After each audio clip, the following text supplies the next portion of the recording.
Back again kutoka hapa, sisi ni Simulizi Digital na tuko na Malaika Vipodozi, moja ya products au mazao ya kwake Chantel Herbal Products kama ambavyo umemsikia pale mwanzo. Sasa huyu dada bwana ni moja ya watu ambao walifanya training au walifanya mafunzo na sasa wamepata sehemu yake mwenyewe, anauza vitu vyake mwenyewe, ameshajua kutengeneza na sasa hivi ni tajiri. Ndio. Mambo vipi? Safi. Unajisikiaje kuwa kwenye moja ya mafunzo tena mengine ya wengine ukiwaona wanatoka kwa Chantel? Na furaha kwa sababu hii ni fursa. Na nikiona vijana wengine wanaingia kwenye fursa kama hii inakuwa ni nzuri. Umefanikiwa kwa kiasi gani baada ya kutoka kwenye mafunzo mpaka sasa hivi unafanya vitu vyako? Sasa hizi kwenye soko la vipodozi, vipodozi vingi yani ni haviko safe kwenye ngozi hasa hapa Tanzania.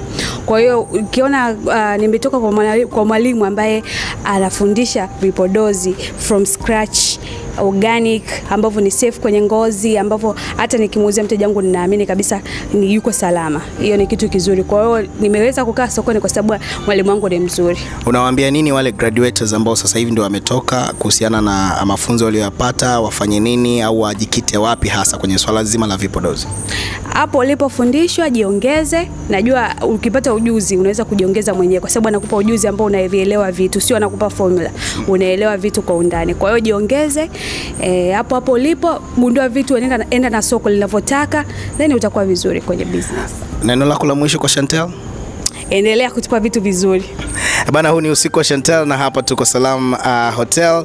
Tuko hapa tunaendelea kupati. Karibu sana na mimi usiku wako utakuwa mzuri.